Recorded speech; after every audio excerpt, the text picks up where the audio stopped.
بھی لیتے ہیں کہ ہماری وجہ سے ہوئی کہ ہم نے کسان کارڈ دیا، تو بھئی آپ نے کسان کارڈ دیا، اچھا کیا، چلو اس کا کھادیں خرید لی، یہ ہو گیا وہ ہو گیا، لیکن کسان کو اس کی محنت کا معاوضہ تو دیں۔ اب اس کو فصل کے اوپر جتنا خرچہ ہوا ہے وہی پورا نہ ہو تو پھر اس کا کیا فائدہ ہوگا؟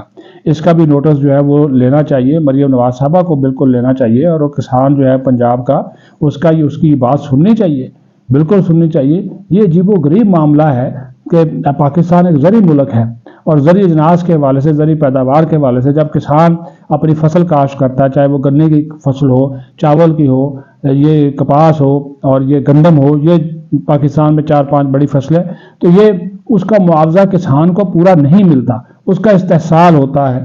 تو اس کے بعد اچھا جو مڈل مین ہے وہ بھی کماتا ہے، جو خریدنے والا ہے وہ بھی کما لیتا ہے، کیونکہ وہ 2500 میں خرید کے آگے وہ جناب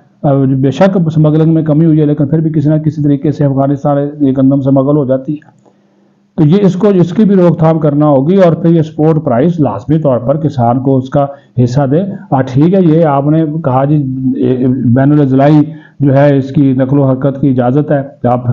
اب وہ جو چھوٹا کسان ہے وہ بیچارہ کیا کرے، جس کے پاس اب 50 من یا 60 من یا 100 من دانے ہیں، وہ 25 من 30 من اپنے گھر رکھے گا، باقی وہ کوئی 2500 میں بیچ رہا ہے، کوئی 3000 میں بیچ رہا ہے۔ اس کا ایک میکانزم ہونا چاہیے۔ اب ڈپٹی کمشنرز کو ہدایات جاری کر دیں، ایک اعلامیہ جاری کر دیں، بھائی یہ قیمت ہے 4000 ہے یا 4500 ہے، ویسے تو مطالبہ کیا جا رہا ہے 4000 کا، تو وہ میں نے کہا جو ایک مقرر کر دے، وہ ڈی سی جو ہے اس کے اوپر عمل درآمد کروائے، تو وہ کسان جو پنجاب کا ہے اس کو خوشحال کرے۔ آپ اگر درد دل رکھتی ہیں محترمہ مریم نواز صاحبہ تو پھر ان کی آواز سنیں۔ آپ کہتے ہیں جی ابھی تک کسانوں نے ہم سے رابطہ نہیں کیا، تو کسان تنظیمیں جو ہیں وہ تو سراپا احتجاج ہے، وہ جو کسانوں کی تنظیمیں ہیں وہ تو کہہ رہے جی ہمیں اس معاملے کے اوپر سنا ہی نہیں جا رہا۔ ان سے رابطہ خود کر لیں، اگر وہ آپ سے رابطہ نہیں کر رہے تو ان کا مسئلہ جو ہے یہ لازمی طور پر حل ہونا چاہیے، تاکہ ان کا جو جائز معاوضہ ہے، ان کا جو انہوں نے محنت کی ہے، جو انہوں نے یہ بیج کے اوپر، یہ کھادوں کے اوپر، یہ سپرے کے اوپر، اس کے اوپر جو ان کے اخراجات آئے ہیں، وہ ان کا وہ کم از کم وہ خرچہ تو نکل آئے۔ تو یہ اس چیز کی طرف بھی جو ہے وہ توجہ دینے کی ضرورت ہے، اور اس کے ساتھ ساتھ پھر یہ معاملہ جو ہے وہ پاکستان اسٹیل مل کا بھی ہے، اس کا بھی کوئی نہ کوئی فیصلہ کر دیں۔ کبھی کہتے ہیں جی اس کی نجکاری کرنی ہے، کبھی کہتے ہیں جی اس کو نہیں بیچنا ہے، کبھی کہتے ہیں جی اس کی تنظیمیں نو کرنی ہے، وہ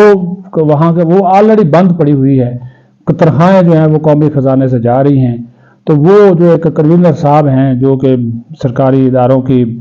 جو کہ کمیٹی بنائی گئی ہے، وہ اسٹیل مل کے حوالے سے جو کمیٹی کے کنوینر ہیں، وہ سال ہو گیا انہوں نے اس کمیٹی کی میٹنگ ہی نہیں بلائی۔ ٹھیک ہے جی، وہ کہہ رہے وہ تو پھر اگر آپ نے اس کو نہیں بیچنا ہے، یا اس کی تنظیمیں نو کرنی ہے، یا اس کے اندر انویسٹمنٹ کرنی ہے، یا اس کو چلانا ہے، کچھ تو کریں۔ اس کے اوپر جو پاکستان جو سٹیک ہولڈرز ہیں اسٹیل ملز کے، وہ جناب ممریز خان وہ بڑا اس میں رول پلے کرتے ہیں، وہ کمیٹیوں میں بھی آتے ہیں، پارلیمانی کمیٹیوں میں یہ معاملہ اٹھا چکے ہیں، متعدد مرتبہ جو ہے وہ اٹھا چکے ہیں۔ تو یہ اس کے بارے میں بھی دیکھو، وہاں پہ کرپشن بھی ہے، وہاں پہ چوری بھی ہو رہی ہے، مٹیریل چوری ہو رہا ہے، چیزیں چوری ہو گئی ہے، کوئی نوٹس نہیں ہے، اور وزارت صنعت و پیداوار بھی جو ہے وہ ستو پی کرس ہوئی ہے۔ بھئی اس کا فیصلہ کر لیں۔ اب 2007 کے بعد سے وہ مل جو ہے وہ خسارے میں ہے۔ ٹھیک ہے جی، اب یہ 2025 چل رہا ہے، تو آپ یہ اندازہ کریں اس کا جو بھی آپ نے کرنا ہے، اس کا جو وہاں پہ مزدور کام کر رہے ہیں، جن کی آپ تنخواہیں دے رہے ہیں، اس کو آپ نے اس کے پاؤں پہ کھڑا کرنا ہے، اس کو آپ نے بیچنا ہے، اونے پونے داموں تو کوئی نہیں دے گا۔ اس کی زمین کا معاملہ ہے، اس کے اثاثوں کا معاملہ ہے، اس کے بقایا جات کا معاملہ ہے، اس کے قرضہ جات کا معاملہ ہے،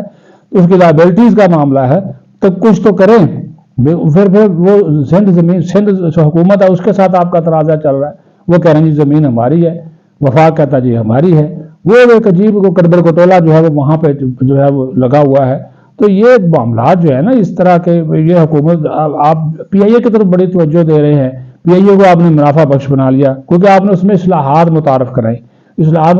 اس میں ملازمین کام کی ہے، اس میں گولڈن شیک ہینڈ دے دیا، اس میں جہاز نئے آ گئے، اس میں آپ نے ٹائم کار اس کا معیار، اچھی بات ہے، آپ نے کہا جی ہمارا کوئی آپریشنل منافع بھی تقریباً کو 20 ارب کے قریب جو ہے وہ دعویٰ آپ نے کیا ہے، تو اچھی بات ہے۔ تو اسی طرح اسٹیل مل کی طرف بھی توجہ دے دیں، کہاں کتنا بڑا یہ منصوبہ ہے، کتنا بڑا یہ قومی ادارہ ہوتا تھا، لیکن اب یہ سفید ہاتھی بنا ہوا ہے، اس کی طرف توجہ دیں لازمی طور پر، اس کو جو ہے وہ اس طرح نہ جانے دیں۔ آپ کی مہربانی ہوگی جناب وزیر اعظم صاحب، یہ ایس آئی ایف سی کا بھی ایک یہ اس کے اندر بھی آیا تھا، انہوں نے بھی اس کی نجکاری کے حوالے سے بات کی تھی. پھر اس کی تنظیم نو والی بات ہوگی، کبھی لسٹ میں ڈال دیتے کبھی نکال دیتے. جو بھی کرنا ہے اس کا کرے تو صحیح، کرے تو صحیح. آرمی چیف صاحب سے بھی درخواست ہے، وزیر اعظم صاحب سے بھی درخواست ہے، اور تمام جو اسٹیک ہولڈرز ہیں اس کے، اس میں ان کو بٹھائیں، ان کو سنیں، اور اس کے بعد اس کا جو ہے وہ فیصلہ کر دیں، تاکہ اس کے حوالے سے جو بھی خدشات جنم لے رہے ہیں ان خدشات کا خاتمہ ہو. اب یہ تو نہیں ہے آپ ایسے ڈالے جا رہے ہیں، خود ہی کہتے ہیں جی یہ جو سفید ہاتھی ریلوے ہے اتنا خسارہ اس کا ہے، اسٹیل میں اتنا کھا رہی ہے، کوئی 900 ارب کہہ رہا، کوئی 1000 ارب روپیہ، بجلی چوری 600 ارب روپیہ. تو یہ جو خسارے میں چل رہے ہیں آپ نے ان کو پاؤں پہ کھڑا کرنا ہے، آپ نے ان کو بیچنا ہے، آپ نے ان کو تنظیم میں نو کرنی ہے، آپ نے اس میں اصلاحات کرنی ہے. وہ ایک پلان بنا دیں اور اس کے بعد اس کے اوپر عمل درآمد کریں. اب وہ کمیٹی بنا دیتے ہیں، کمیٹیوں کی میٹنگیں نہیں ہوتی. وہ قائمہ کمیٹی کہتی ہے اس کی نجکاری نہ کی جائے، جو قومی اسمبلی کی قائمہ کمیٹی 20